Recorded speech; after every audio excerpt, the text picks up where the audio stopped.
Sallallahu ala Muhammad,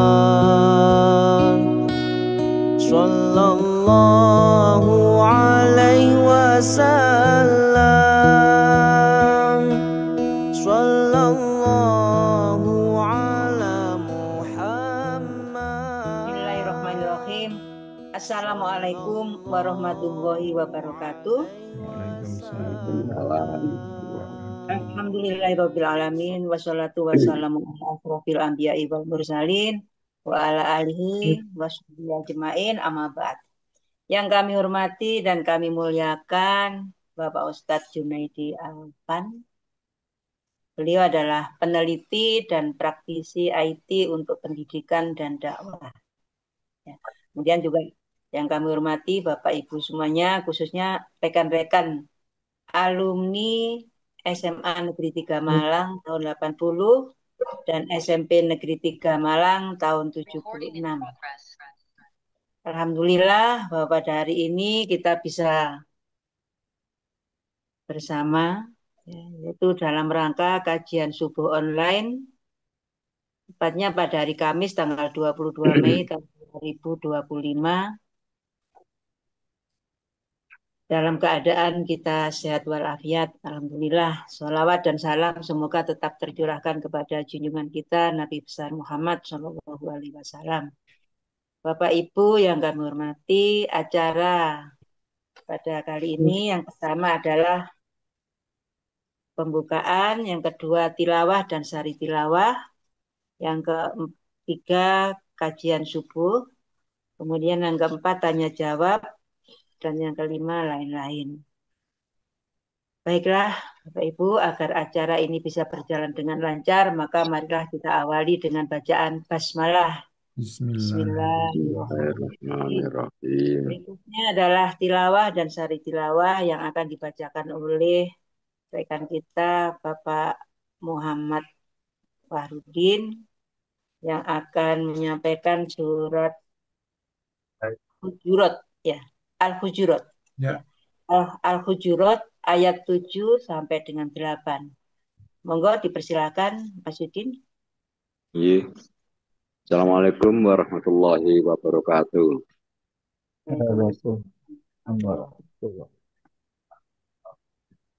A'udzu billahi minasyaitonir rajim.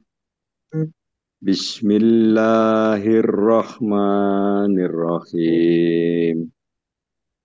Wa'lamu anna fiikum Rasulullah lau yuti'ukum fi katsirin minal amri la'anittum walakinnallaha habbaba ilaikumul imana wa zayyanahu fi qulubikum wa karaha ilaikumul kufra wal fusuqa wal isyan ulaika humur rasyidun fadlan minallahi wa ni'mah wallahu alimun hakim. Dan ketahuilah bahwa di tengah-tengah kamu ada Rasulullah. Kalau dia menuruti kemauan kamu dalam banyak hal, pasti kamu akan mendapatkan kesusahan. Tetapi Allah menjadikan kamu cinta kepada keimanan dan menjadikan iman itu indah dalam hatimu, serta menjadikan kamu benci kepada kekafiran, kefasikan, dan kedurhakaan. Mereka itulah orang-orang yang mengikuti jalan yang lurus. Sebagai karunia dan nikmat dari Allah, dan Allah Maha Mengetahui, Maha Bijaksana. Shadaqallahul Adzim. Wassalamualaikum warahmatullahi wabarakatuh. Waalaikumsalam warahmatullahi wabarakatuh. Alhamdulillah, terima kasih kepada Pak Udin Semoga yang membacakan maupun yang mendengarkan mendapatkan pahala dari Allah Subhanahu wa taala. Amin. Amin ya. Selanjutnya mari kita simak kajian subuh kali ini yang akan disampaikan oleh Bapak Ustadz Junaidi Alpan dengan tema melindungi diri dan keluarga dari bahaya dunia maya. Monggo disilakan Ustadz.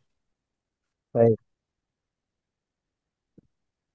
Bismillahirrahmanirrahim. Assalamualaikum warahmatullahi wabarakatuh. Waalaikumsalam warahmatullahi wabarakatuh. Alhamdulillah. La ilaha illallah wahdahu la syarika lah wa asyhadu anna Muhammadan abduhu wa rasuluh. Allahumma salli ala nabiyyina Muhammad wa ala alihi wa sahbihi ajma'in. Rabbi israh li sadri wa yassir li amri wa hlul 'uqdatam min lisani yafqahu qawli. La haula wa la quwwata illa billah wa la ilma lana illa ma 'allamtana. Wa qala Allah ta'ala fil Qur'anil Karim, laqad arsalna rasulana bil bayinat wa anzalna ma'ahumul kitab wal mizan liyaquman nas bil qisti wa anzalna al hadida fihi ba'sun shadid wa manafi'u linnas liya'lam Allahu man yansuruhu wa rasulahu bil ghaib innallaha qawiyyun aziz. Sadaqallahul azim wa sadaqa rasul karim. Alhamdulillah pada kesempatan pagi hari ini subuh atas karunia Allah kita bisa berjumpa di dalam kondisi sehat insya Allah, dan mudah-mudahan pertemuan kita pada pagi hari ini via Zoom bisa menjadi awal kita untuk bisa terus bersilaturahmi agar kita bisa membangun sinergi di dalam membangun kekuatan umat, karena sinergi dengan apa yang menjadi potensi kita merupakan aset terbesar untuk kembali membangun kejayaan, yakni dengan adanya ukhuwah di antara kita. Salawat dan salam senantiasa mari selalu kita aturkan kepada Nabi Muhammad SAW. Mudah-mudahan dengan kita berbanyak salawat, kita kelak akan mendapatkan manfaat di dunia selamat hingga kelak kiamat. Bapak dan Ibu yang kami hormati, sangat bahagia dan senang pada pagi hari ini saya diberikan kesempatan oleh Bapak Indri ya, yang ini tentunya salah satu manfaat dari teknologi di mana kita secara offline tidak jumpa, tetapi karena media, alhamdulillah kita bisa berjumpa di sini. Bapak Ibu sekalian, pada kesempatan pertama ini saya ingin sedikit memberikan prolog untuk perkenalan, karena kalau tak kenal maka harus ta'aruf, katanya begitu. Dan dengan ta'aruf akan melahirkan rasa cinta dan kasih sayang.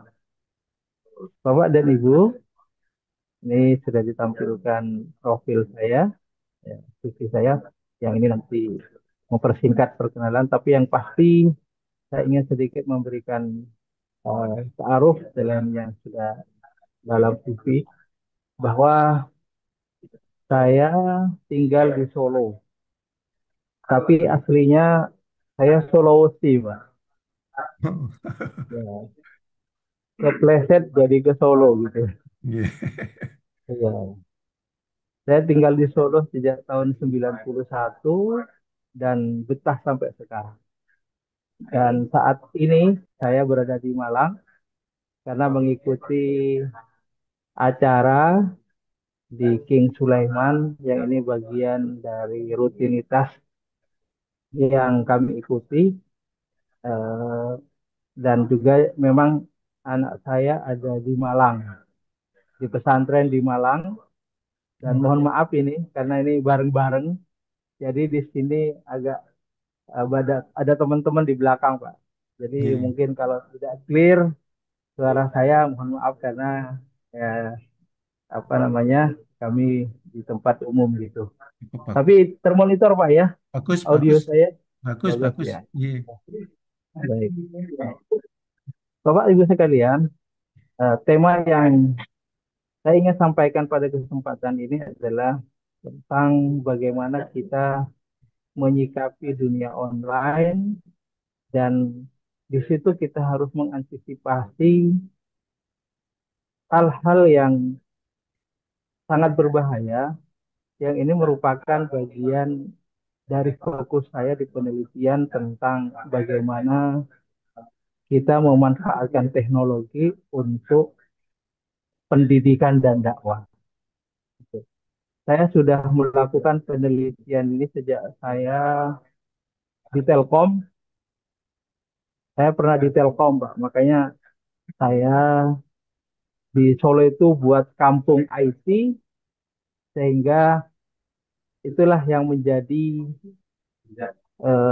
sarana kami untuk mengedukasi masyarakat, melahirkan kader-kader yang bisa memanfaatkan teknologi untuk kepentingan pendidikan dan dakwah.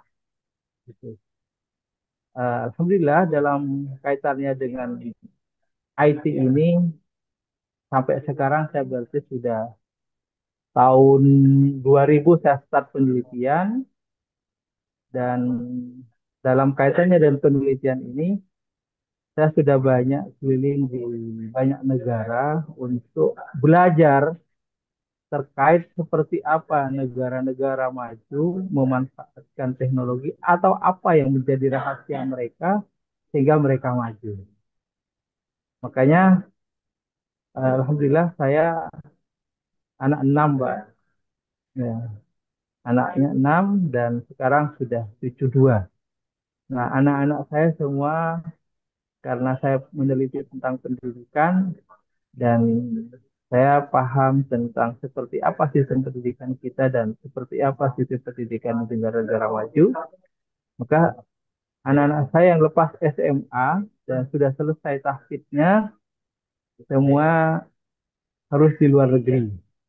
Anak pertama saya alumni Turki, anak yang kedua juga alumni Turki dan sekarang menempuh S2 di Qatar. Yang alhamdulillah saat ini bersama saya ikut program di King Sulaiman ini, ngambil ekonomi syariah di Qatar. Anak ketiga saya alumni Gontor saat ini tadi di Jepang. Sedangkan anak yang keempat juga di Turki dan sudah di Indonesia juga. Anak yang kelima ada di Malang, Pak. Makanya saya setiap hari, setiap bulan saya selalu ke Malang, Pak. Jadi Oh, iya, iya, iya. apa namanya Malang ini sudah rumah kedua lah, di Iya, mana anak-anak saya selalu saya apa namanya nengok lah. Ya, walaupun juga di luar negeri, saya juga biasa nengok dengan anak-anak yang berada di luar negeri. Itu sekilas Pak sebagai tambahan. Kemudian pada kesempatan ini terkait dengan IT ini Pak, saya memandang bahwa teknologi ini merupakan sebuah hal yang paling strategis. Makanya kalau saya sering menyampaikan bahwa dalam Al-Quran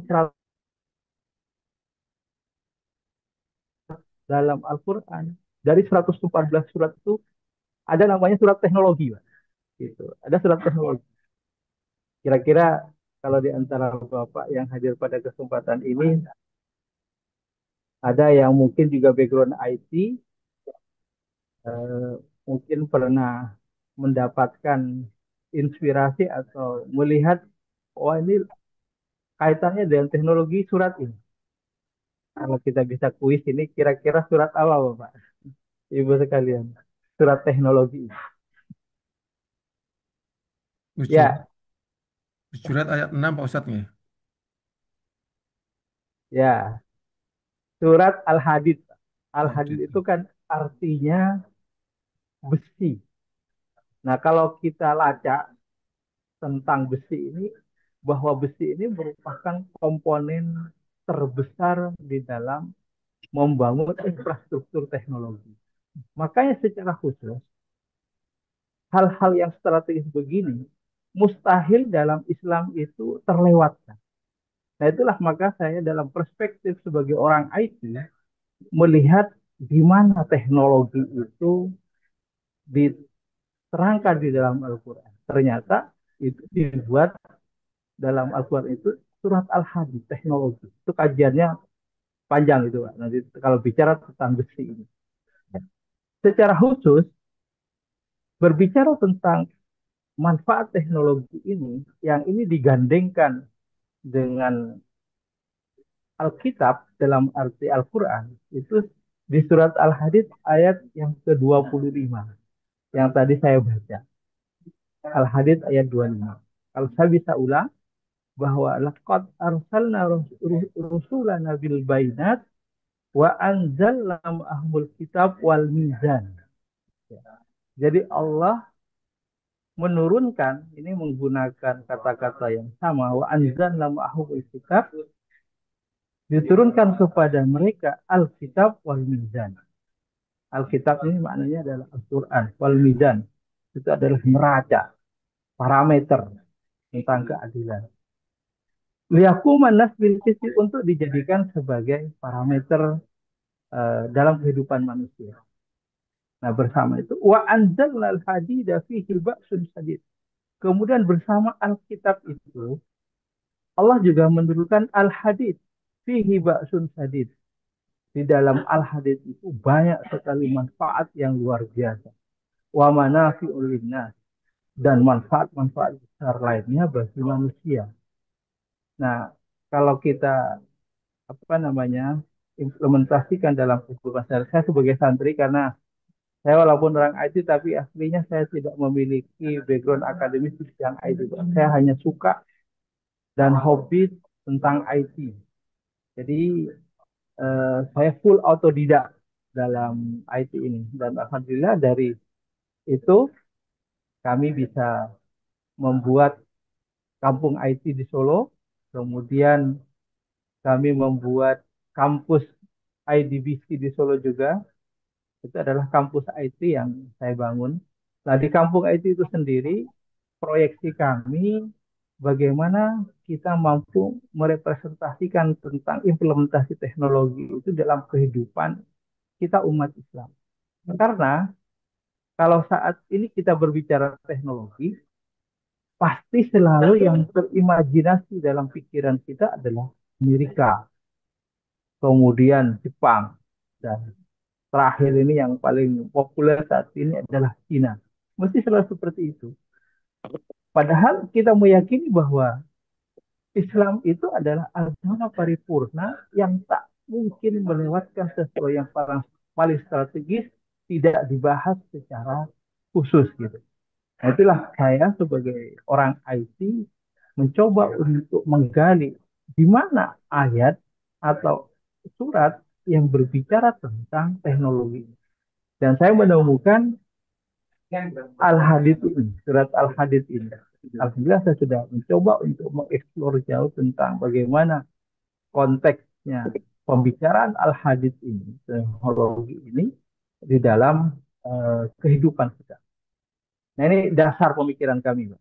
Makanya kalau di kampung IT itu Bapak Ibu sekalian, saya sudah mencoba untuk membangun sebuah sistem di mana teknologi ini betul-betul bisa kita rasakan manfaatnya untuk efisiensi, akselerasi. Misalkan satu contoh ini.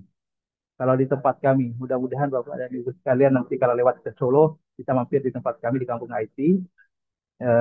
Contoh misalkan Pak, kalau di sana kami untuk mematikan lampu atau semua peralatan elektronik itu, saya tidak perlu mencari saklar atau mencari stop kontak gitu. Tapi saya cukup, bahkan dari sini pun saya bisa mematikan, menghidupkan, monitoring apa yang ada di rumah, di kantor, di seluruh kawasan di kampung IT itu, mana AC yang hidup, mana lampu yang mati, dan sebagainya. Kita bisa monitoring dari sini. Dan saya bisa misalkan contoh, matikan lampu. Ya, itu langsung mati lampu. gitu, tanpa perlu cari saklar. Sehingga kalau ada tamu di depan saya yang sering guyon, saya punya hadam di sini saja. Apa-apa tinggal saya suruh, kan gitu. Misalkan nyalakan kipas, atau matikan AC dan lain sebagainya. Itu kita hanya dengan nyebut saja dan kita cukup duduk manis aja, semua bisa tereksekusi. Itulah fungsi teknologi. Di mana dalam kaitannya dengan kehidupan kita saat ini sudah tidak bisa lepas dari namanya teknologi. Di sisi lain Bapak Ibu sekalian, dengan kemajuan pengetahuan dan teknologi ini betul-betul memberikan eh, suatu hal yang begitu dahsyat, ya.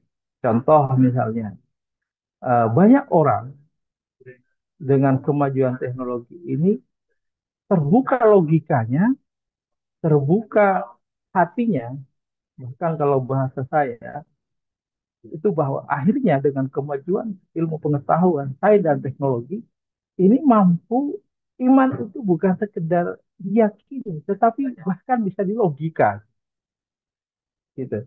Ya misalkan contoh, ini yang sering saya demokan kalau ada tamu di kampung IT untuk memberikan sebuah keyakinan bahwa Islam ini betul-betul sebuah agama yang selalu sesuai dengan apapun kondisinya selama kita memahami.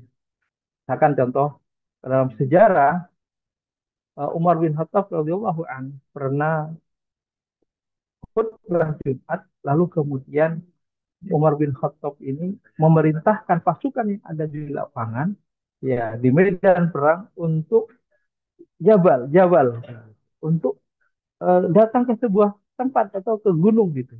Dan pasukan di lapangan seakan-akan, bukan seakan-akan, tapi mereka mendengar bahwa itu adalah komando dari Umar bin Khattab, yang ini mungkin secara logika ini tidak bisa kita cerna, tidak bisa masuk akal, tapi faktanya itu terjadi. Nah, kami mengilustrasikan itu dengan salah satunya yang diproduksi oleh Google, ada namanya Google Nest di Google itu. Nah, Google ini bisa kita lakukan dengan hanya menginstruksikan, seperti contoh yang saya sampaikan, bahwa saya di Malang, tapi saya bisa langsung menghidupkan atau mematikan bahkan suara saya, karena di tempat saya, di rumah saya itu ada CCTV, saya di sini bisa langsung instruksi kontrol dan kita bisa berinteraksi langsung. Nah, kira-kira begitulah teknologi ini yang bisa kita logika, bisa lihat dengan kasat mata sekarang, di mana saat itu ini nampaknya nggak masuk akal, tetapi sekarang dengan teknologi ini bisa kita paham. Termasuk sisi hal lain yang saya lalu demokan di kampung IT itu adalah bagaimana ayat-ayat Al-Quran, misalkan yang sering kita dengar ada namanya Lauhul Mahfud gitu. Lauhul Mahfud itu kalau dalam bahasa orang IT itu adalah server, Bapak Ibu sekalian. Server. Nah, seluruh makhluk Allah tertulis semua di situ. Ya, takdirnya ditulis. Dan apapun amalan-amalan kita itu tercatat di server Allah. Sehingga dalam surat Al-Zalzalah yang kita hafal, wa may ya'mal mithqala dzarratin khairan yarah wa may ya'mal mithqala dzarratin syarran yarah. Itu seperti apa kita bisa melihat itu? Kita bisa melihatnya kalau kita tahu tentang server. Alhamdulillah kami di Solo punya data center sendiri, Pak, punya server sendiri, dan saya tahu persis ya apa yang Google ataupun platform-platform besar lainnya pahami. Karena saya sebagai peneliti, saya tahun 2015 saya pernah melakukan penelitian di China, ya. Eh, Selain itu, saya alhamdulillah tadi saya sudah keliling untuk penelitian ini di 22 negara, gitu. Dan saya menemukan sesuatu yang itu sangat inspiratif bagi saya saat saya di Cina. Saat saya di Cina, di mana Cina ini 2015 gitu, itu kemajuan teknologinya sudah luar biasa. Salah satunya yang ini menjadi catatan besar bagi saya. Saat saya di China, saat itu berada di Guangzhou, ada informasi bahwa di Guangzhou itu ada makamnya Sa'ad bin Abi Waqqas. Saya cobalah untuk googling di mana posisinya. Saya cari di Gmap gitu. Ternyata Bapak Ibu sekalian, di Cina itu produk Amerika itu tidak on. Jadi Google itu, Facebook, dan lain sebagainya yang produk-produk dari luar, khususnya dalam hal ini Amerika, itu off. Tidak bisa. Jadi maksudnya diblokir. Kenapa seperti itu? Nah inilah Pak yang sebenarnya menjadi inti dari pembahasan kita. Kenapa China melakukan blokir atau tidak mengizinkan produk-produk teknologi masuk di negaranya? Karena apa itu sekalian? Data itu di era digital adalah aset termahal yang biasa kita sebut bahwa data adalah emas baru di era digital. Nah, oleh karena itulah kita di Indonesia secara khusus tidak menyadari tentang pentingnya data ini, sehingga isu-isu yang pernah kita dengar bahwa data kita ada yang menjual, data kita adalah bocor dan lain sebagainya. Yang mana dalam hal ini di negara-negara maju data itu merupakan sebuah hal yang sangat darurat bagi mereka, sehingga privasi itu betul-betul dijaga dengan luar biasa hebatnya di mereka. Sementara di kita di medsos banyak ngumbar foto, ngumbar data dan lain sebagainya. Ini merupakan sebuah eh, apa namanya, sebuah peluang yang bisa menjadi ancaman bagi kita untuk disalahgunakan data kita. Kembali kepada Cina tadi. Jadi Bapak Ibu sekalian, setelah saya di Cina, kemudian setelah itulah saya membuat server mandiri yang proyeksinya ke depan, kita membuat platform seperti halnya miliknya Google gitu. Jadi tempat saya di Kampung IT itu kita punya data center sendiri, di mana semua transaksi data atau interaksi kita menggunakan data center kita sendiri. Kita tidak menggunakan GPON gitu, karena GPON itu kan diberikan kepada kita, tapi hakikatnya apa yang diinvestasikan oleh mereka kepada kita dan dengan investasi yang unlimited, hakikatnya mereka memberikan umpan kepada kita dengan yang namanya gratis, yang namanya kenyamanan. Lalu kita tidak sadar bahwa sebenarnya saat umpan itu kita makan, maka sejak saat itulah kita kehilangan privasi. Itu Bapak-bapak sekalian. Jadi kembali bahwa Cina itu, kenapa mereka memblokir platform lain masuk di Cina? Karena mereka melindungi data mereka dan mereka meyakini, dan ini juga memang nyatanya begitu, bahwa saat kita sudah menggunakan aplikasi orang lain, maka sejak saat itulah hakikatnya privasi kita hilang, ataupun saat itulah kita terjajah. Maka semua orang aklamasi siapa yang saat ini menguasai data, maka dialah yang menguasai dunia. Dan faktanya itulah yang terjadi sekarang. Bapak Ibu sekalian, ini yang perlu kita antisipasi. Maka terkait dengan tema kita pagi hari ini, bagaimana agar kita tidak menjadi mangsa dari dunia maya dan dari framing atau diarahkannya kita bagaimana kita ke digital semua. Karena perlu Bapak Ibu ketahui bahwa saat kita masuk ke dalam satu wadah dan kita digiring berada di satu tempat yang namanya digital, maka sejak saat itu kita ini data kita terbaca. Misalkan saya di server yang saat ini mungkin Bapak dan Ibu sekalian mempunyai akun di sebuah platform. Lalu saat kita membuat akun, apa yang kita isikan di dalam data itu mesti nama, nomor HP, dan lain sebagainya, alamat gitu. Nah ini artinya kan kita sudah membuka diri Bapak Ibu.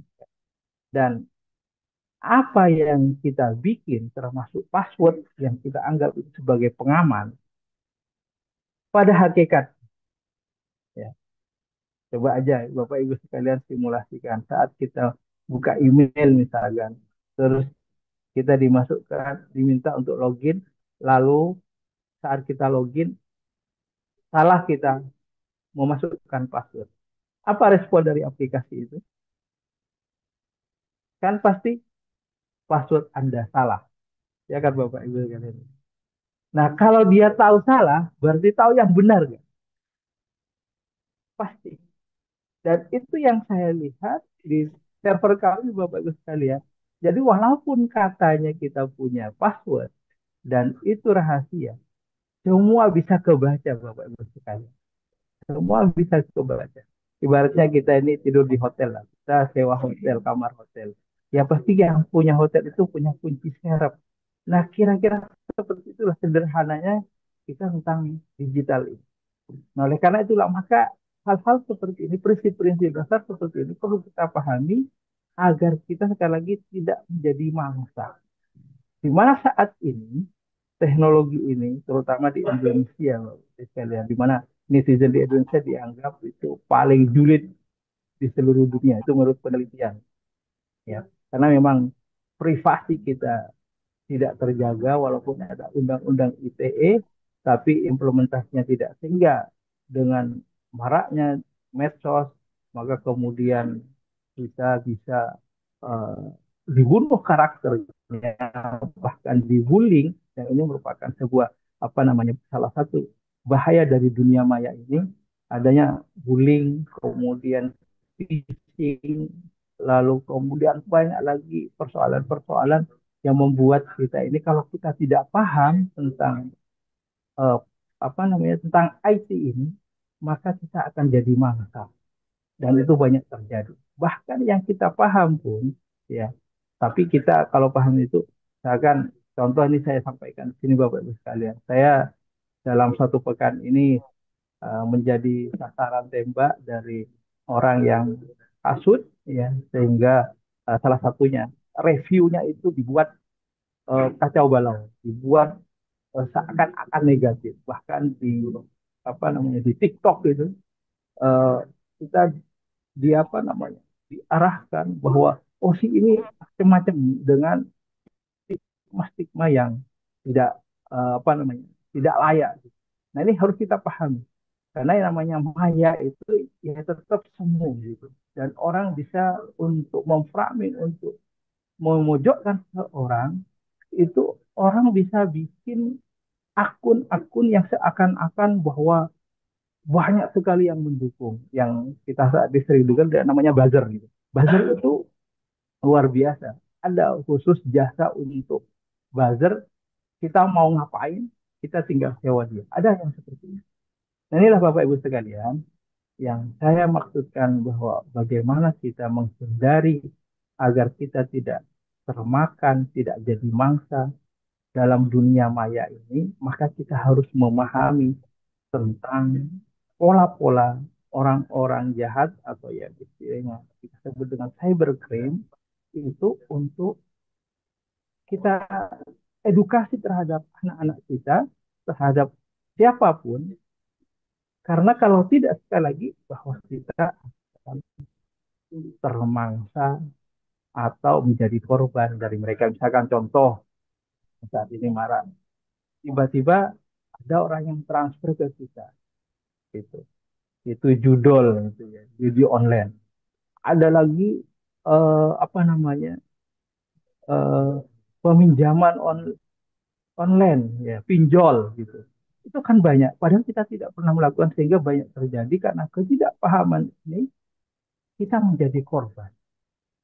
Ini banyak sekali eh, korban-korban akibat dari persoalan-persoalan yang sebenarnya kalau kita nggak paham, akhirnya kita menjadi mangsa dari mereka.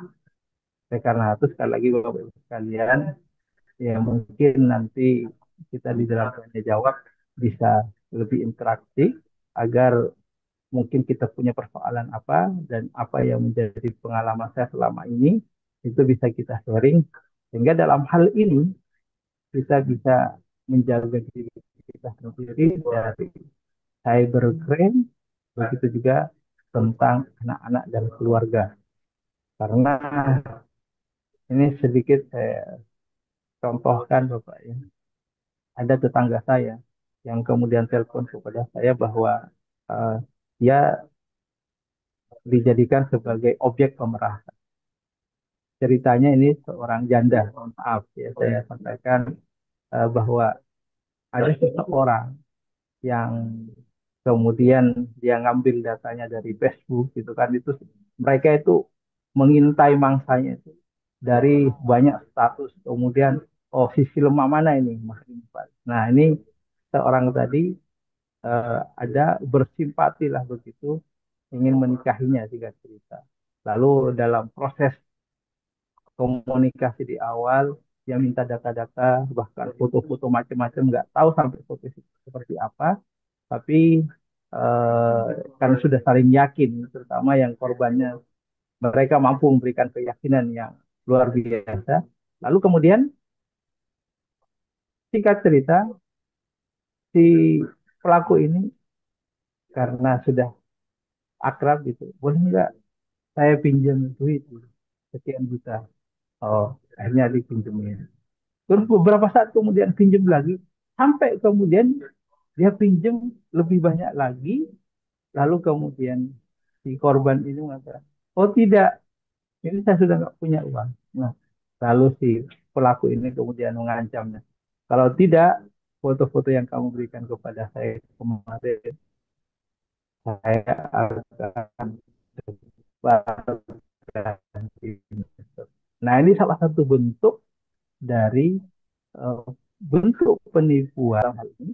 Kita kalau paham tidak gampang mengumbar data-data kita di dunia maya, karena kita bisa dimanfaatkan dan bisa jadi korban seperti itu. Itu kira-kira Bapak-Bapak Ibu sekalian eh, sebagai materi yang membuka apa namanya membuka perbincangan kita di sisi dialog mungkin untuk selanjutnya nanti kita bisa berkomunikasi lebih interaktif mungkin di antara Bapak dan Ibu pernah mendapatkan apa namanya hal-hal yang seperti ini mungkin teman atau keluarga sehingga bisa kita carikan solusinya. Insya Allah berdasarkan pengalaman panjang saya dalam kaitannya dengan IT ini bisa memberikan pencerahan. Saya kira sementara itu dari saya Pak Idris sebagai pembuka pemantik untuk diskusi selanjutnya. Mudah-mudahan bisa memberikan pencerahan. Jazakumullah khair. Assalamualaikum warahmatullahi wabarakatuh. Waalaikumsalam. Waalaikumsalam warahmatullahi wabarakatuh. Masya Allah, Alhamdulillah. Terima kasih Ustadz. Semoga ilmu yang Ustadz sampaikan bisa menambah wawasan kita dan bermanfaat bagi kita semua agar kita lebih berhati-hati lagi dalam bermedia sosial. Ya, memang kenyataannya seperti yang Ustadz katakan itu. Monggo teman-teman ya untuk menyingkat waktu karena kita kemungkinan ya sekitar sampai jam berapa Pak Hendri? Ya, setuju ya. Ya 6.30 sampai jam Maksimum. 7 lah. Ya. Maksimal sampai jam 7. Kami persilakan mungkin banyak yang ingin tanya atau ingin sharing. Kami persilakan, monggo teman-teman. Assalamualaikum warahmatullahi wabarakatuh. Waalaikumsalam. Waalaikumsalam. Ini suaranya Bumi ya. Iya, Ya, monggo silakan Bumi. mohon maaf. Ini mau izin bertanya kepada Ustadz ini. Nah, Iya, iya, monggo. Silahkan Ibu. Monggo.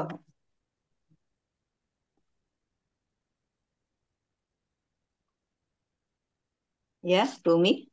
Disilakan, monggo. halo, Iya, Ya iya. Bu. Monggo. Iya, iya. Ya, monggo Bumi. Halo. halo, apa Iya, iya. suara saya? Ya, dengar. Iya, Bagus, bagus jelas, suaranya. jelas sekali. Ya, monggo. Monggo Bumi.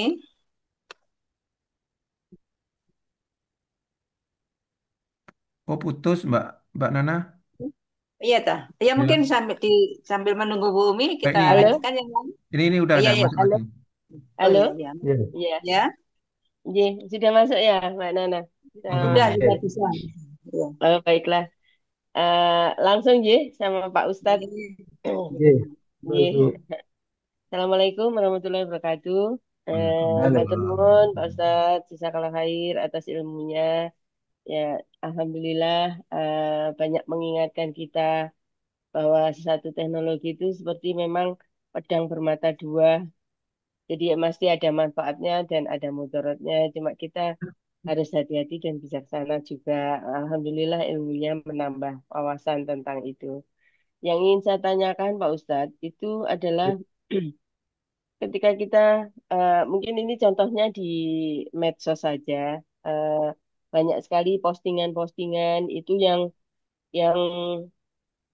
memang kadang-kadang itu baik ya. Maksudnya niatnya seperti ada hadis atau yang mengatakan bahwa eh, apa itu sharing sharinglah satu ayat kalau itu menambah kebaikan maka kita akan mendapatkan pahala seperti itu. Tapi kadang-kadang saya melihat juga ada postingan-postingan itu yang sifatnya itu menekan atau mengancam misalnya kalau tidak disebarkan nanti akan ada macam-macam seperti itu akan terjadi atau semacam berantai apa itu message berantai dan sebagainya itu. Nah, itu sebenarnya kita ini menyikapinya harus bagaimana, Ustadz?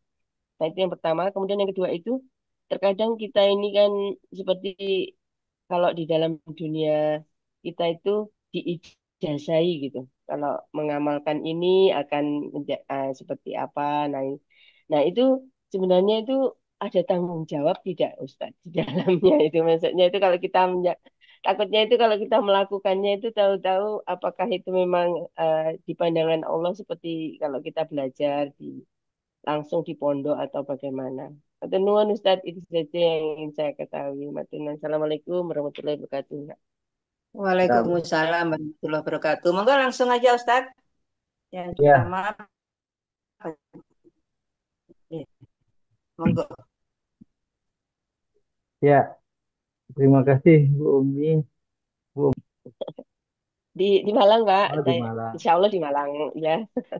Alhamdulillah. Berarti sama-sama di Malang kita. Oh, ya. Iya, Oh, iya. anjir. Beliau dosen di Universitas Oh Brawijaya iya, Ustadz. Ya. deket ini di Sigura-gura kan tetangganya. Saya lagi Oh, sama-sama iya, iya, iya. Anjir, ya. sama Masya Mas Allah. Fahmi. Iya. Iya. Om, Mbak Eh, Nana ini juga guru, Ustaz. Ibu guru. sama-sama guru ini. Iya, Saya guru. juga Bang, guru. Ya, saya kira eh, poinnya adalah bahwa namanya medsos ini di mana kita di situ bisa melakukan apapun, khususnya di Indonesia yang saya ketahui bahwa seperti panggung bebas kalau di Indonesia itu namanya medsos. Tapi berbeda dengan di negara-negara maju yang saya sudah datangi dan ketahui. Misalkan satu contoh ini untuk memberikan wawasan terkait dengan bagaimana di negara-negara maju itu medsos ini betul-betul dikendalikan dan mereka memang menganggap bahwa hakikat maya itu adalah nyata. Nah, gitu. Sehingga adab-adab atau peraturan-peraturan tata krama yang ada dalam dunia nyata itu dibawa ke dalam dunia maya. Tetapi kalau di Indonesia ini tidak seperti itu, ya. Maka sehingga dalam penelitian yang banyak dilakukan oleh peneliti bahwa yang paling julid, yang paling sarkas itu dunia maya atau medsos yang ada di Indonesia. Sehingga seakan-akan orang kalau sudah di dunia maya itu bebas, ya bebas-bebasnya untuk mencaci maki atau untuk ngapain kayak gitu itu seakan-akan sudah tidak ada aturan-aturan walaupun hakikatnya ada undang-undang ITE gitu, tetapi sampai saat ini yang saya pahami masih belum penegakannya masih belum baiklah.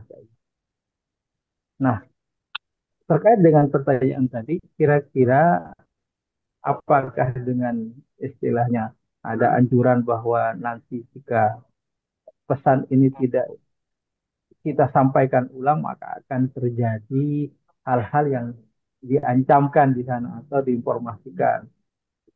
Nah, menurut saya Bapak Ibu sekalian, terlepas ini kembali kepada keyakinan kita masing-masing ya. Dan tentunya eh, banyak sekali kalau kita nggak punya basic tentang pemahaman dasar sesuatu. Nah, bisa jadi kita ragu.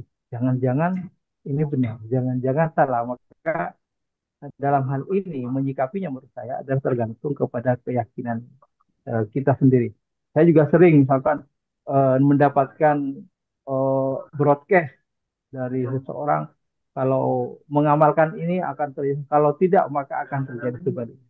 Lagi-lagi dalam hal ini kembali ke keyakinan kita, tapi pada dasarnya bahwa kita memiliki otoritas untuk mengendalikan diri kita sesuai dengan keyakinan kita.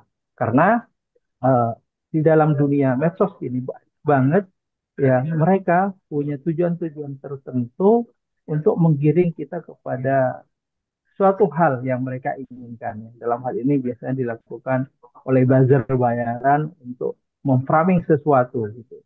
Sehingga yang tadinya dianggap baik itu bisa sebaliknya, atau yang tadinya jelek dibalik menjadi baik, itu sangat memungkinkan terjadi. Sehingga dalam hal ini Ibu sekalian ya, bahwa kalau kita mendapatkan postingan ini dan itu, pertama yang harus kita lakukan ya kita verifikasi dulu.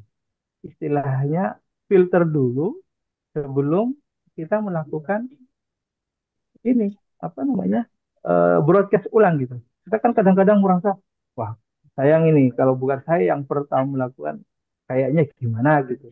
Nah ini yang edukasi kita terhadap bagaimana bermedsos atau menggunakan teknologi ini yang kita masih sangat lemah dalam hal edukasi.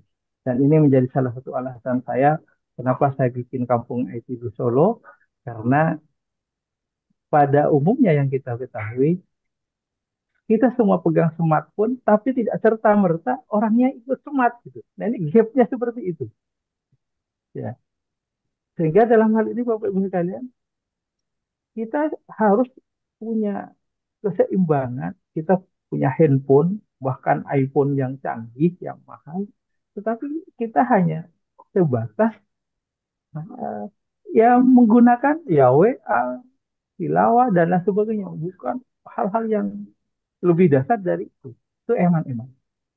Jadi poin terpentingnya kembali kepada pertanyaan intinya bahwa terkait dengan ancaman Izar itu kembali kepada keyakinan kita masing-masing, dan sebaiknya juga kita verifikasi. Nah, sekarang untuk bisa memverifikasi terhadap sesuatu itu, kalau kita paham tentang IT, ada caranya. Ini berita ini hoax ya, benar atau salah itu sudah ada. Apalagi sekarang di zamannya AI, di mana AI ini Masya Allah ya, apapun yang kita inginkan, yang penting kita tahu cara menginstruksikannya atau bikin prompt-nya, maka dalam waktu sekejap dia akan menampilkan data-data atau keinginan-keinginan kita.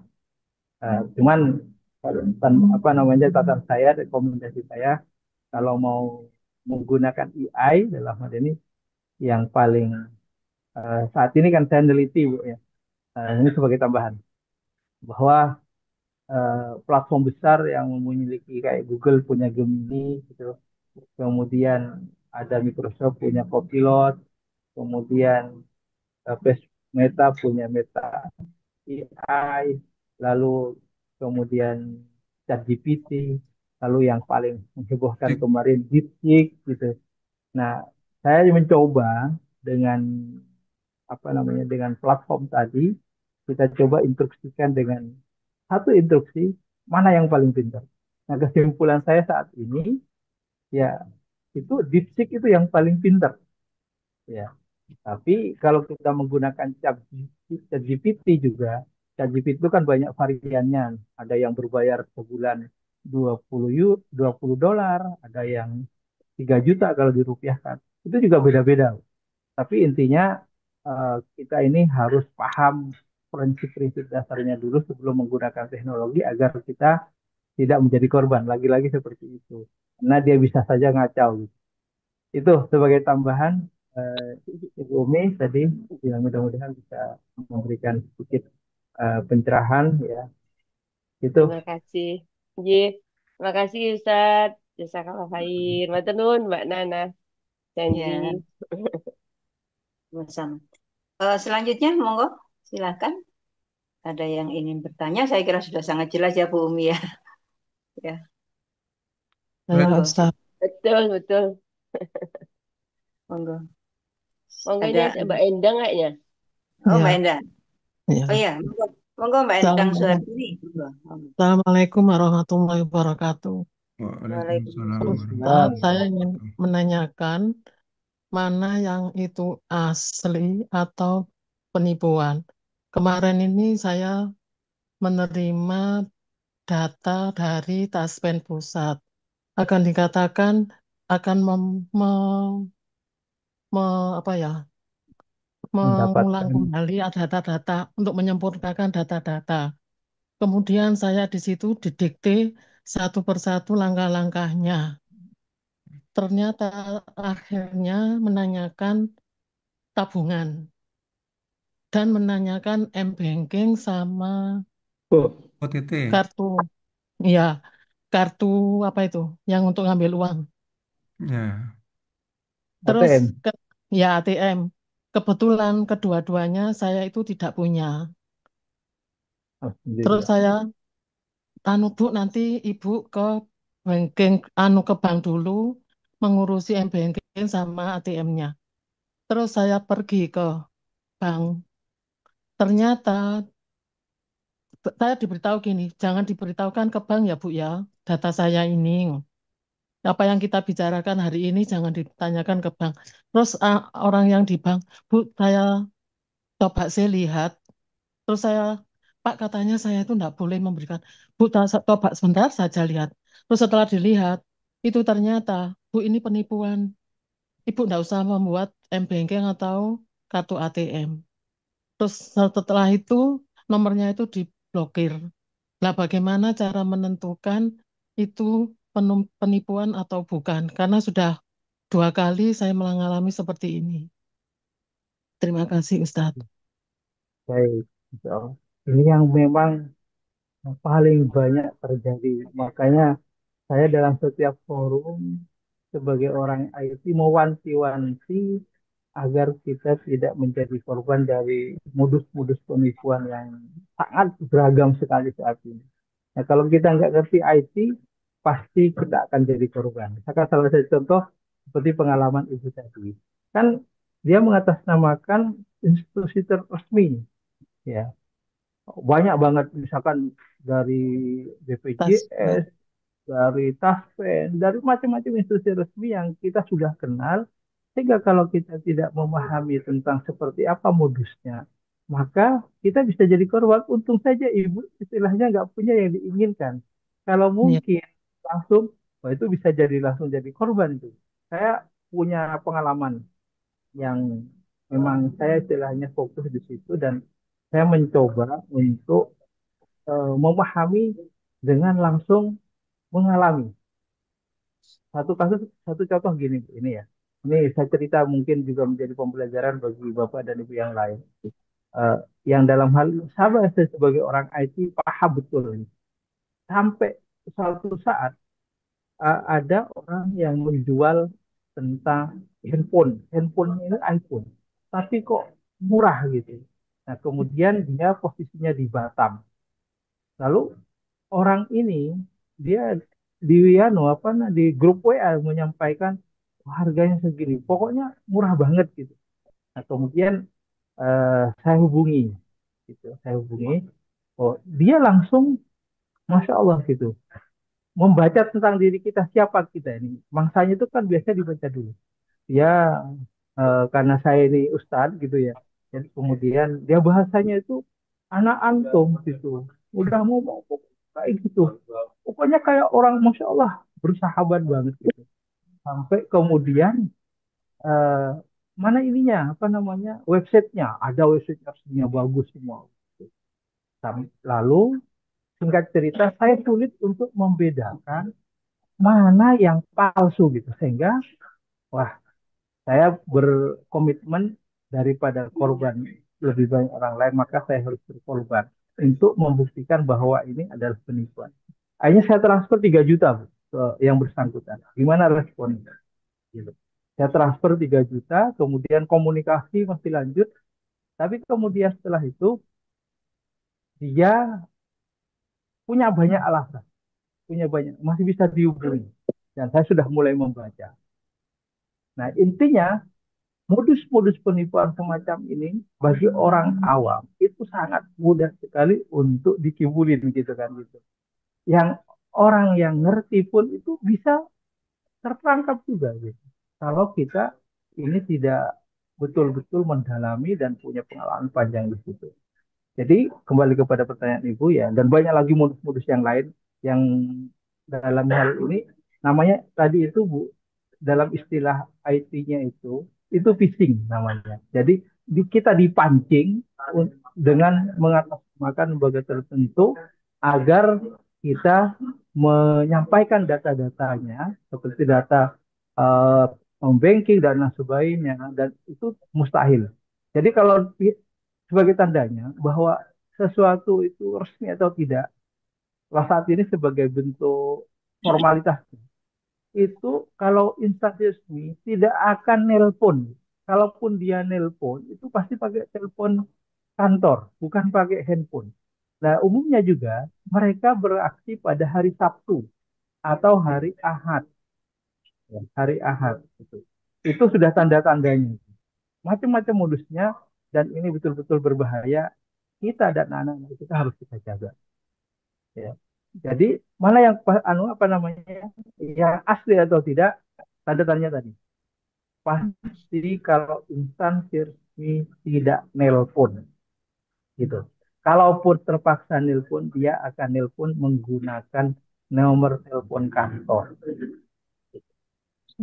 Jangan sampai namanya password atau apapun, bahkan sekarang NIK, NIK itu jangan gampang dipublish.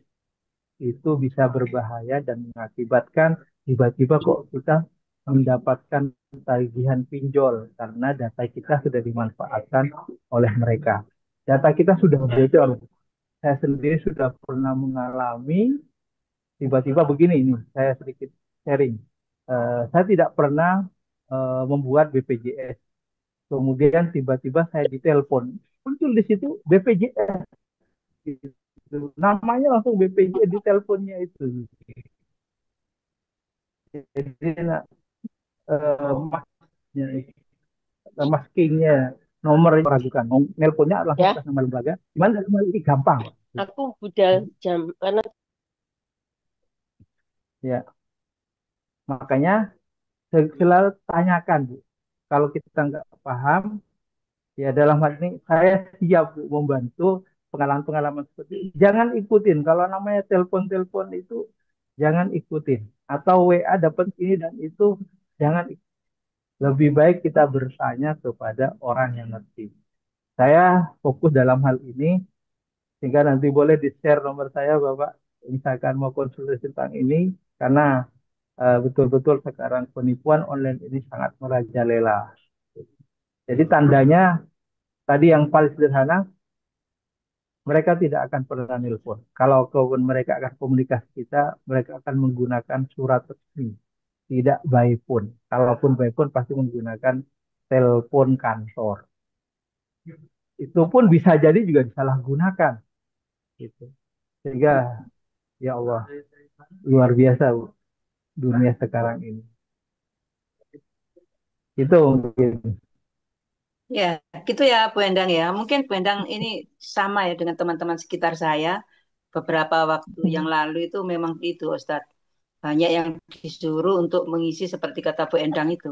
Gitu. Tapi kami punya grup gitu, punya grup pensiunan gitu. Sehingga kami hanya kalau ada apa-apa itu biasanya kita langsung datang ke kantor Taspen, kadang ke bank. Kita tanya ke bank, ternyata memang tidak ada untuk pengisian apa, memperbarui apa dari taspen. Sehingga iya Bu Endang, memang kita harus hati-hati, kita harus langsung ke bank aja atau langsung ke kantor taspen. Karena kita kan punya bank untuk apa namanya itu, untuk ambil pensiun itu. Gaji. Kalau kita seperti di Bank Jatim tuh Bu Endang. Bener Bu Ya. Endang, jadi banyak teman-teman yang hampir hampir itu mengikuti gitu ya. Tapi karena di grup itu di-share sehingga langsung mereka sadar dan kita biasanya tanyanya ke taspen terdekat gitu. Itu Bu Endang ya, mungkin begitu. Mungkin yang lain teman-teman ada yang Terima ingin. kasih. Iya, monggo Bu Endang. Iya, terima kasih Bu Endang. Kalau nggak ada saya, Mbak Nana, Iya, monggo. ya makasih Pak Ustadz. Eh, Ya. izin, makasih pencerahannya. Ada beberapa hal yang perlu saya tanyakan Pak Ustadz mengenai ini ya Pak Ustadz, etos kerja orang Cina ya. Kok saya lihat dia kayaknya bisa melihat anu ya visioner itulah one step ahead gitu loh mau anunya apa konsepnya itu dia sehingga bisa antisipasi terhadap eh, dampak kemajuan teknologi itu kira-kira apa yang bisa kita tiru dari mereka Pak Ustadz? Yang pertama itu ya Pak Ustadz. Terus yang kedua mengenai WhatsApp ya. Ini saya pernah dengar bahwa ini merupakan platform yang tertutup ya. Artinya eh, tidak semua orang bisa mengakses dan apa ya, menyadap kalau seperti itu. Tapi saya jadi berpikir kan itu juga di server dan server itu kan dikuasai oleh orang juga. Apakah benar-benar tertutup atau seperti apa itu? Karena gini, saya lihat banyak sekali teman-teman itu flexing ya istilahnya itu gampang sekali flexing di WA itu dengan hampir tiap hari itu waduh ini apa dia nggak tahu bahwa flexing itu sama juga dalam tanda kutip membuka aurat dia gitu loh Pak Ustadz. Ini kan sangat sangat berbahaya ya dan ini merupakan pembelajaran bagi kita jangan terlalu banyak mudah flexing di medsos gitu karena itu dampaknya akan ke kita sendiri. Kemudian mengenai ini, Pak Ustadz, apa eh, sedikit teknis ini, Pak Ustadz. Bagaimana ya itunya apa bisnis prosesnya big data itu AI itu seperti apa ya, Pak Ustadz?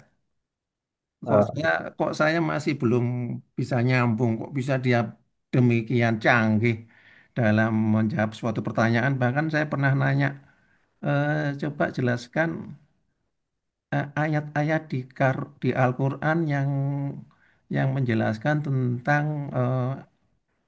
ayat-ayat yang berkaitan dengan sains gitu ya. Dia keluar banyak itu. Di DeepSeek itu mungkin ada 10 sampai lebih itu. Dan jelas itu ayat ini dengan ini, ayat ini dengan ini. Per ayat itu Pak Ustadz dengan surat dan per ayat gitu. Wah, ini canggih banget ini anunya apa itu bisnis prosesnya seperti apa Pak Ustadz? ya, Mungkin itu Pak Ustadz. siap.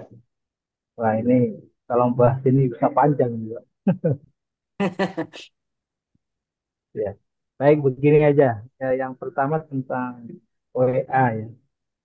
Seperti tadi di awal saya sampaikan. Kenapa Cina mereka tidak mau ada platform dari negara lain yang masuk ke sana? Alasan utamanya bahwa data itu adalah rahasia dan itu merupakan aset termahal saat ini. Sehingga siapa yang menguasai data, maka dia yang menguasai dunia. Kan seperti itu. Maka juga kalau dulu konversi aset itu adalah emas, nah sekarang emas baru itu adalah data. Gitu. Nah, China memiliki populasi penduduk yang sangat besar di dunia dan itu menjadi sebuah aset bagi mereka. Makanya mereka membuat platform. Kalau di Amerika itu ada Google, mereka punya Baidu. Kalau Amerika punya WA, mereka punya WeChat. Dan semua platform itu ada di China. Nah, Karena data itu seperti tadi saya katakan adalah aset, maka gimana agar data ini tidak sampai masuk atau dikuasai oleh orang lain.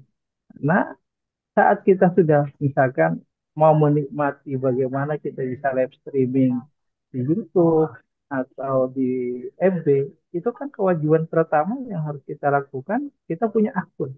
Dan saat kita membuat akun itu, maka kita harus memasukkan data kita. Nah, itulah tumbal atau transaksi yang kita lakukan dengan mereka tanpa kita sadari. Bahwa memang kita gratis dalam artian tidak keluar uang dari rekening kita untuk membuat akun Bapak dan Ibu. Tapi karena data itu adalah mahal, ya kan gitu. Dan kita diiming-iming dan namanya gratis, hakikatnya itulah transaksi kita. Itulah yang kita jual dan menjadi imbalan dari kita menggunakan fasilitas yang diberikan oleh mereka. Ini hakikatnya adalah umpan. Umpan. Mereka punya server sendiri.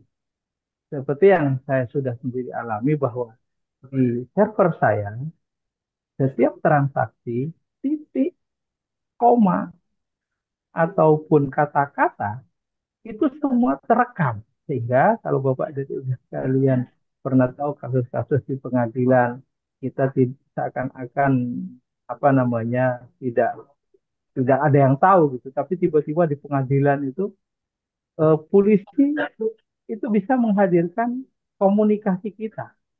Ya, karena hakikatnya kita kalau nelpon ini bukan berarti misalkan saya sama Pak Indri nelpon itu bukan langsung direct handphone saya dengan handphonenya Pak Indri, tetapi semuanya masuk ke server. Dari server lah semua data itu bisa berhenti lalu kemudian di forward lagi atau dilanjutkan seperti itu.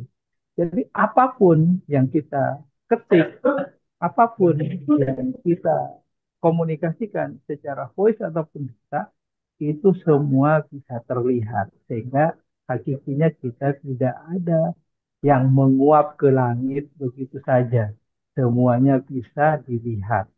Dan kita tidak bisa menghindari itu kecuali ya kita langsung bertatap muka langsung itu tidak masuk ke server kan kayak gitu. Maka jangan gampang kita mengumbar data kita karena semua bisa di cover walaupun kita sudah hapus ya di handphone kita, tapi itu di server masih ada bisa di recovery kembali gitu. Itu Bapak Ibu sekalian. Bahkan dalam hal ini negara atau bahkan kepolisian atau otoritas yang berwenang, misalkan dicurigai nomor handphone ini, itu bisa dimonitoring terus, bisa disadap. Dan menyadap itu ya hakikatnya semua yang handphone kita ini itu ya disadap gitu. Maksudnya disadap di dalam di server semua datanya ada di server gitu. Nggak apa namanya nggak ada yang tidak tercatat. Makanya hati-hati gitu. Hati-hati di dalam memanfaatkan semua media yang ada karena semua data kita bisa dibaca oleh mereka dan kita tidak bisa menghindar sama sekali. Bahkan termasuk password yang kita anggap sebagai keamanan mereka bisa seperti itu. Itu yang pertanyaan pertama ya bahwa WA itu memang walaupun dienkripsi katanya, tapi tetap mereka bisa untuk membaca dan bisa untuk monitoring. Tidak ada yang aman saat kita sudah berada dalam dunia maya. Maka harus kita pandai-pandai menyeimbangkan. Yang kedua tentang big data. Nah, tentang khususnya AI, Pak ya. Nah, ini memang sesuatu yang dahsyat sekali, di mana kalau kita saat ini tidak memanfaatkan AI ini, pasti akan ketinggalan. Karena AI ini memang teknologi yang tidak pernah kebayang sebelumnya. Mesin dengan teknologi AI ini sudah seakan-akan sudah memiliki kesadaran. Dia bisa belajar dan juga bisa membantu kita. Saya beberapa kali mengikuti forum. Saat ini, saat ini padahal baru belum lama ini berkembangnya AI. ini 80% pekerjaan-pekerjaan manusia, khususnya yang sifatnya repetition, itu sudah diambil alih oleh AI. Ya. Kita mau bikin artikel apa, tinggal gampang aja buat artikel. Yang penting promnya kita betul, maka data-data yang akan kita dapatkan luar biasa. Secara khusus ya kalau saya membandingkan tadi tentang beberapa platform yang saya sebut tadi dengan status gratis DeepSeek itu yang paling pinter saat ini. Seperti ya pengalamannya Pak Indri tadi kan betul Pak. Kalau nanti mau dibandingkan bisa menggunakan ChatGPT, tapi ChatGPT yang berbayar Pak itu berbeda. Itu kalau yang sudah berbayar itu kita mau ngapain misalkan suruh buat gambar gitu, itu udah bisa kan buat video sudah langsung. Nah inilah maka saya di kampus IT itu saya punya kampus IDBC itu yang non formal ya. Kalau dulu eh, S1 itu normalnya 4 tahun kalau di luar yang formal, kalau kami hanya setahun dan itu sudah menyamai dengan 4 tahun karena fully teknologi dan kita bukti. Nah sekarang dengan adanya AI ini, di mana kita memahami tentang dasar-dasarnya saja, tapi pada tataran teknis eksekusi itu AI sudah melakukan, maka yang tadinya 1 tahun sekarang cukup dengan 6 bulan saja sudah selesai.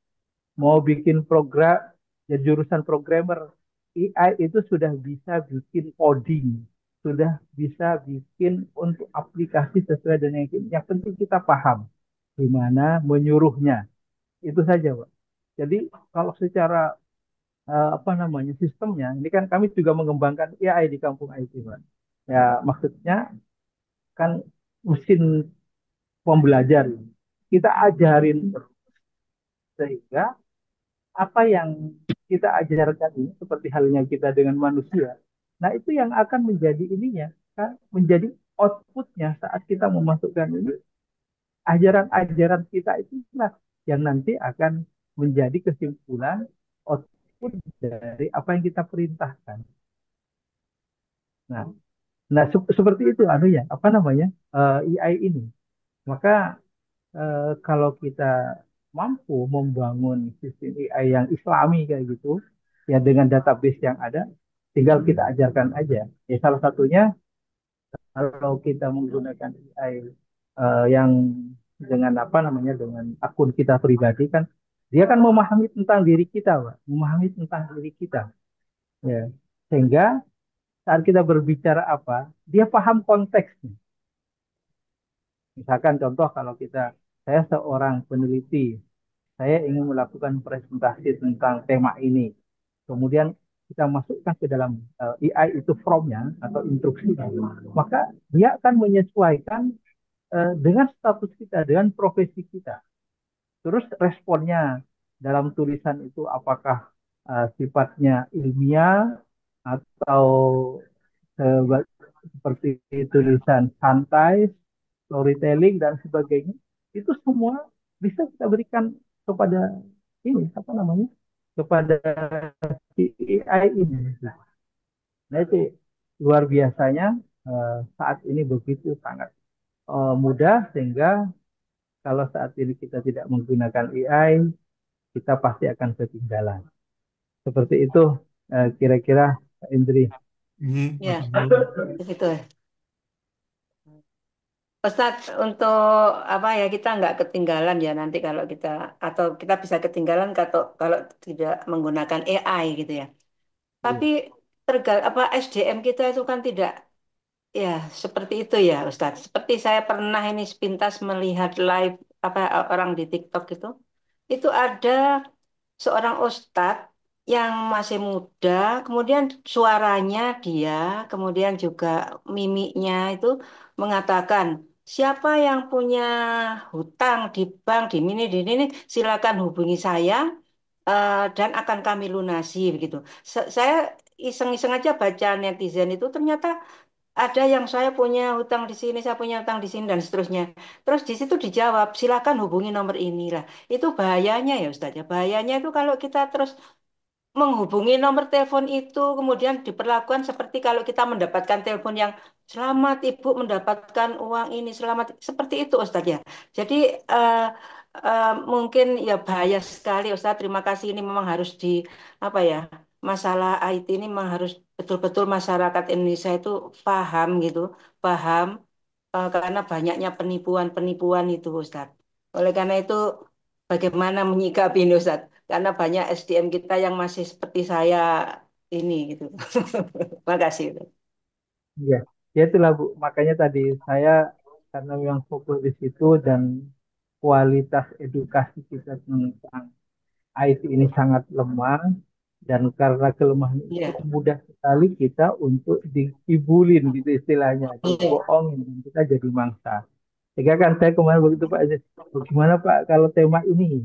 Ya tentunya ini menjadi sangat penting dan ini loh Bu, gara-gara ini saya di sini ada teman saya di peserta ini kemarin cerita bahwa ada tetangganya gantung diri gara-gara iya, dia kena pinjol gitu. Ya itu kan karena nggak paham seperti itu gitu. iya, Dan banyak sekali kasus-kasus seperti itu sehingga kebutuhan kita untuk memahami seperti apa modus-modus penipuan dan bagaimana kita menghindari ancaman dari penipuan seperti yang sangat masif itu iya, betul-betul menjadi sebuah keadaan yang darurat untuk kita paham. Maka dalam hal ini ya kalau misalkan nanti ada grup WA-nya Pak, insya Allah saya siap bergabung untuk memberikan pencerahan terkait dengan pengalaman-pengalaman dari hasil penelitian yang kami lakukan atau pengalaman-pengalaman teman-teman yang lain untuk bisa mengantisipasi kondisi seperti itu. Apalagi tadi AI tadi, misalkan contoh kan banyak yang kita lihat. AI ini wah luar biasa. Contoh Ustaz Adi Hidayat misalkan yang banyak kan tokoh-tokoh besar lah kan gitu. iya, iya, Pak Menteri seakan-akan Ustaz Adi Hidayat sudah menemukan sebuah obat tentang apa dan nggak ada sama sekali kita tidak bisa melihat wah ini palsu atau tidak. Kalau orang awam tidak paham gitu, gitu. Nah, makanya kan kita akhirnya terbawa dan memang tujuan mereka mempengaruhi kita, mereka percaya bahwa yang ngomong ini adalah ini. Nah, inilah apa namanya pentingnya kita saat ini untuk mengajarkan tentang adab. Sehingga kalau di kampus saya itu kan kampus adab dan IT. Orang yang paham tentang IT, maka dia akan memanfaatkan kepintarannya untuk nipu orang atau untuk membuat mangsa ya istilahnya memaksa orang lain gitu. Itu. Jadi betul Bu, ini sangat darurat dan kita perlu terus edukasi sehingga kita tidak bisa menjadi korban. Karena sekarang ini bukan saja dari ini, Bu. Kalau kita bisa open group aja itu banyak grup-grup dari luar apa namanya apa ini nomor-nomor dari luar negeri yang masuk kalau kita share tautan gitu yang nanti akan menjapri orang-orang menawarkan ini dan itu yang kemudian kita digiring dan akhirnya kita kelak nanti menjadi mangsanya seperti itu. iya, betul, betul, betul. Sering Hmm. terjadi itu di grup. Ada yang katanya antar teman ini si A katanya pinjam ke B, padahal itu bukan temannya gitu. Ada Ustaz. Betul Iya, ya. mungkin ya, sebelum saya lanjutkan untuk mungkin kita lanjutkan pertanyaan dari teman-teman nih ada di chat ini Ustaz. Ya, kita lihat dulu sebentar. Ini yang dari Pak apa Amor. ini Mbak Umi? Oh sudah ya, dari Pak Amor ya. Barokallah Ustadz, mohon pencerahan Ustadz tentang ayat teleportasi pada zaman Nabi Sulaiman oleh ulama terkemuka pada waktu itu. Bagaimana memahami peristiwa tersebut secara logis dalam konteks ilmu dan teknologi. Terima kasih. Moga langsung mungkin Ustadz ya sambil menunggu teman-teman yang lain. Ya, saya secara khusus masih belum mendalami ke situ, tetapi kalau mau coba Bapak Ibu sekalian ya, manfaatkan tadi untuk mencoba tentang pertanyaan tadi, langsung di-input ke AI. Jadi ini saya akan coba juga. Saya akan masukkan pertanyaan itu nanti dengan ChatGPT yang berbayar, seperti apa jawabannya, nanti itu akan kebaca. Terus kalau secara pribadi mungkin mau dimasukkan ke atau pengalamannya Pak Indri ke itu apa namanya ke ChatGPT pertanyaan itu apa yang muncul itu luar biasa itu akan ada muncul jawaban-jawaban. Makanya kalau saya misalkan ada satu kasus saya coba ini seperti apa seperti apa seperti apa. Lalu dari pengalaman panjang eh, selama ini, saya berkesimpulan, oh ini kok paling pinter DeepSeek. Padahal DeepSeek itu kan gratisan, Mas. Masih sampai saat ini masih gratis. Kalau yang di ChatGPT yang berbayar dengan yang gratis itu hasilnya sangat berbeda. Jadi saya mohon maaf, saya belum bisa menjawab yang itu dalam konteks itu, Bapak. Dan kita bisa coba menggunakan DeepSeek atau AI yang lainnya sehingga nanti mungkin dari situ kita dapat ini dapat pencerahan. Mohon maaf sekali lagi, saya belum Iya, mendalami ke situ dulu. iya. Mohon untuk mungkin AI ada di WA itu ada Meta itu Ustaz. Meta itu ya gimana? Meta itu Ya, ada ya kayak di kalau di atasnya. WA kan sudah langsung itu Meta AI itu, jadi miliknya Facebook itu langsung bisa kita masukkan kata kuncinya atau promptnya langsung jawab. Tapi saya salah satunya kan saya menggunakan itu, kemudian Iya, iya. Gemini milik Google dengan prompt yang sama atau instruksi yang sama itu jauh komprehensif datanya dan penjelasannya yang Iya. didapatkan kalau DeepSeek. Nah itu sahabat Iya, yang iya sih. Iya. Terima kasih Ustaz. Seperti itu ya iya. Mas Amor ya. Bisa mungkin nanti bisa dilihat karena banyak sumber ya juga. Semoga bisa mencerahkan. Ini Selanjutnya yaitu dari siapa? Ada lagi? ini ini dari DeepSeek Pak Ustadz. Ya, nah itu kan. Jadi lengkap lengkap juga nih jawabannya DeepSeek ini sampai ada kesimpulannya juga nih. Mm-mm. Nah, ya kayak gitu itu sekarang itu Masya Allah. Teknologi ini perlu kita manfaatkan. Cuman kita juga harus punya basic juga. Ya kalau Iya, saya kan punya referensi aslinya ini gitu kan. Kemudian oh, oh iya ini begini. Kan lebih hebatnya kan begini. Misalkan dia mencantumkan referensi gitu. Kita bisa minta cantumkan referensi, judul referensinya halaman berapa. Dia bisa menampilkan gitu. Oh Dan gitu ya Pak dalam Ustadz. hal iya sampai segitunya, Oh, Pak. Jadi kalau kita istilahnya data ilmiah itu kan harus jelas referensinya. Nah, kita bisa minta langsung seperti itu, Pak. oh Iya, gitu ya. gitu. Iya. Ngapunten Pak Ustadz, itu Ya. kalau dari sisi di sisi apa ya akademis ya, itu membodohkan atau justru mencerdaskan Pak Ustadz? Tetap begini, Pak, kalau dalam sisi saya ya.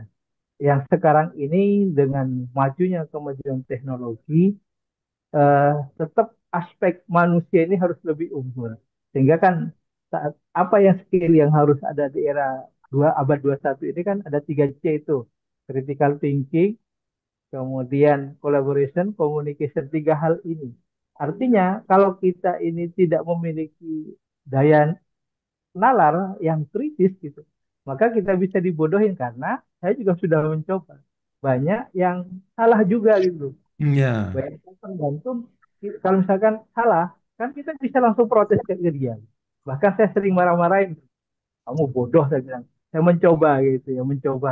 Ini kayak apa responnya? Kan kita bisa interaksi terus, Hmm. berinteraksi sehingga ini salah. Terus dia akan mencari data yang lain yang sesuai dengan yang kita Hmm. inginkan.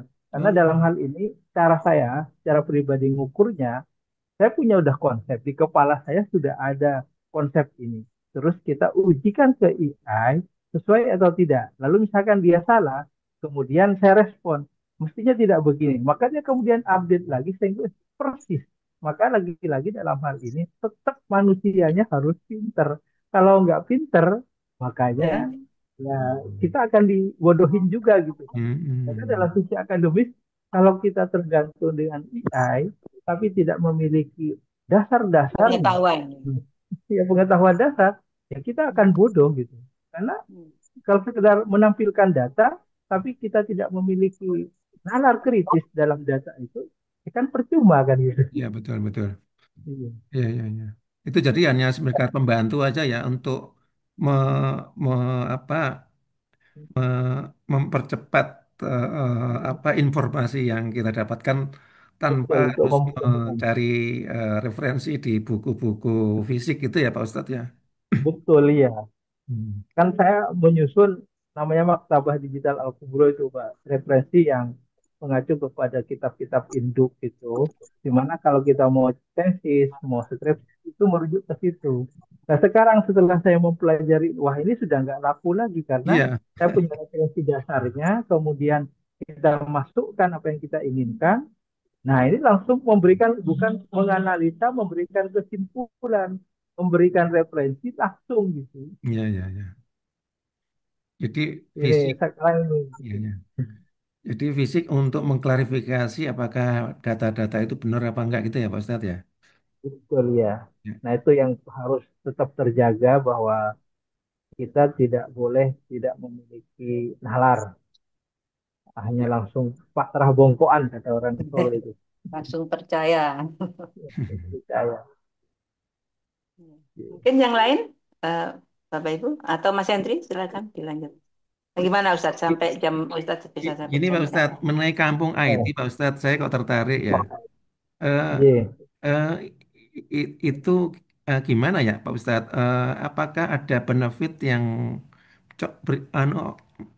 benefit yang diterima masyarakat ya? Eh, Mungkin yang terkait dengan apa? Kemaslahatan di bidang ekonomi misalnya masyarakat lemah misalnya yang tidak tahu arti sama sekali, tapi dengan adanya itu dia bisa menambah kesejahteraan gitu. Ada nggak Pak Ustadz? Apa benefit yang diterima masyarakat di level bawah misalnya UMKM atau pedagang-pedagang yang iya, eh, tingkat mungkin tingkat pengetahuan tentang artinya rendah misalnya. iya. Jadi kami memang tujuannya di awal Kampung IT ini kan satu memfasilitasi masyarakat karena kami kan bersama masyarakat langsung seperti konsep kalau Kampung Inggris di Pare itu loh Pak. Oh gitu. Oh Ya, iya, ya. Ya, inspirasi oke Pak. pertama saya membuat Kampung IT 2014 itu adalah seperti halnya di Pare. Jadi kita mengedukasi hadir di tengah masyarakat bagaimana masyarakat ini bisa memanfaatkan IT untuk hal-hal positif dan produktif gitu. Nah selama ini kan justru IT ini terutama di anak-anak kita yang tidak teredukasi dengan baik bagaimana memanfaatkan IT habis waktunya ngegame bahkan menjadi candu yang lebih dahsyat daripada candu yang sebenarnya. Nah inilah keprihatinan awal saya 2014 bagaimana kita mengedukasi masyarakat sehingga waktu itu di awal sebelum COVID masyarakat di sekitar wilayah Solo Raya itu datang setiap Sabtu dan Kamis dan kami membuat kelas kepada mereka, kelas gratis bagaimana memanfaatkan handphone itu untuk menjadi ATM istilahnya kayak gitu. Kita ajari mereka memanfaatkan digital marketing seperti itu.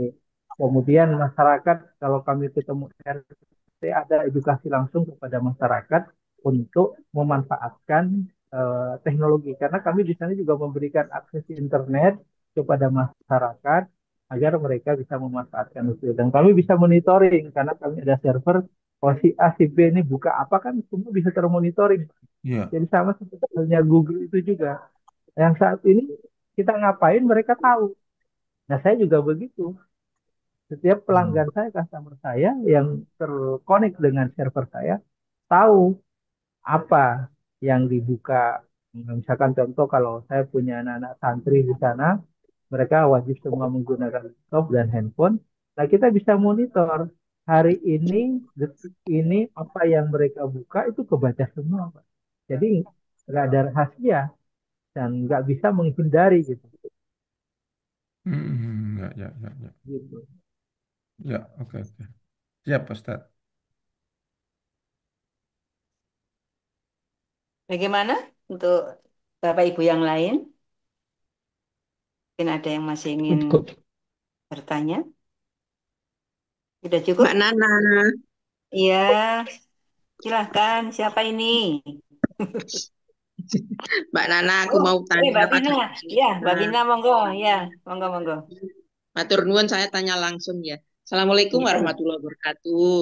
Waalaikumsalam. Terima kasih atas ilmunya pagi ini. Ini beberapa waktu yang lalu saya ini dapat video begitu ya. Video itu isinya adalah dialog virtual antara Pak Harto dan Pak Harmoko. Mungkin teman-teman juga dapat begitu ya. Oh, iya, iya. Ya, Heeh. dan membahas mengenai masalah yang sekarang sedang booming, yaitu mengenai ijazah palsu. Saya pernah dengar langsung dari dalam suatu pengajian di masjid begitu, Pak Ustadz itu menyatakan bahwa eh, kita tidak boleh menggunakan gambar ataupun eh, gambar orang beliau-beliau yang sudah berpulang, sudah meninggal dunia untuk keperluan buat gambar, flyer, video dan sebagainya. Tapi kemudian kok ada dialog antara Pak Harto dan Pak Harmoko membahas mengenai ijazah pada saat ini. Ini bagaimana menyikapinya? Apakah kita perlu memperingatkan teman itu? Waktu saya di masjid itu, kalau Bapak Ibu semua mendapatkan gambar ataupun flyer seperti ini, mohon temannya diingatkan. Nah, apakah kita juga harus mengingatkan teman yang men-share dialog virtual antara Pak Harto dan Pak Harmoko mengenai topik saat ini? Terima kasih Pak Ustadz. Assalamualaikum warahmatullahi wabarakatuh. Waalaikumsalam. Monggo langsung Ustaz. Ya, terkait dengan masalah foto atau gambar ini, saya kira memang menjadi topik yang saat ini diperdebatkan, sehingga dalam hal ini tentunya tergantung kita mau ngambil istilahnya madhab yang mana. Tapi yang penting jangan sampai perbedaan pendapat itu membuat kita bermusuhan atau terjadi hil gitu. Karena masing-masing punya dasar seperti itu. Dalam hal ini dari saya bukan ahli fikih, tapi saya paling tidak memahami banyak alasan-alasan dari dari berbagai ulama yang terkait dengan masalah gambar, baik gambar hidup atau yang sudah mati, itu ada semua. Kalau sekarang ini gampang. Jadi kalau mau lebih detailnya, Bapak Ibu, silahkan kembali ke DeepSeek atau ke ChatGPT yang berbayar.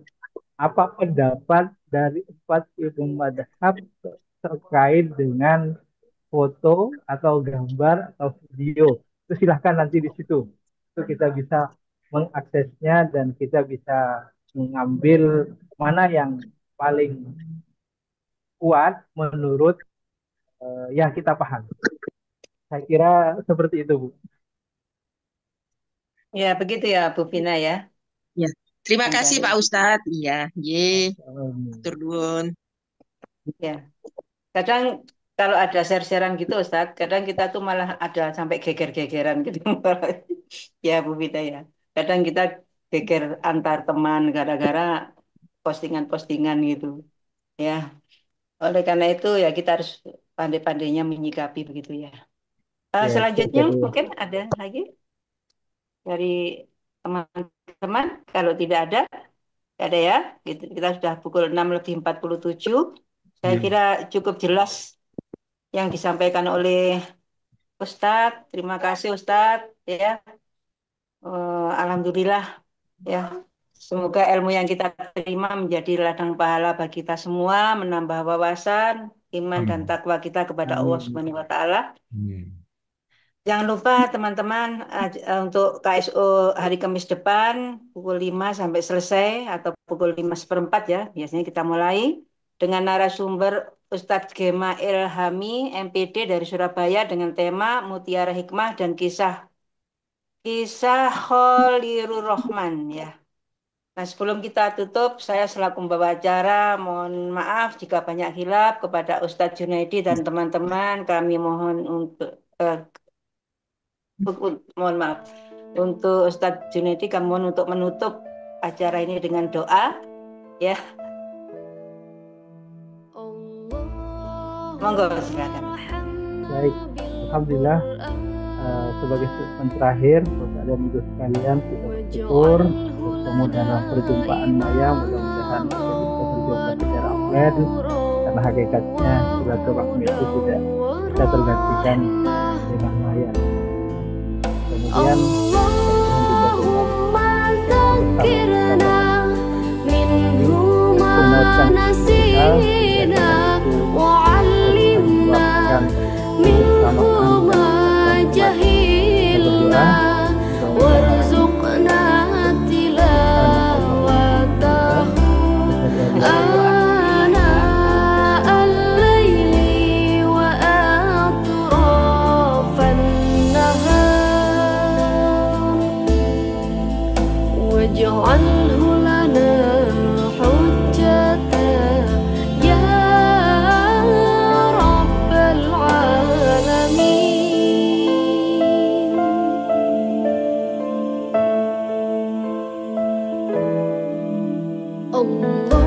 اللهم ارحمنا بالقرآن واجعل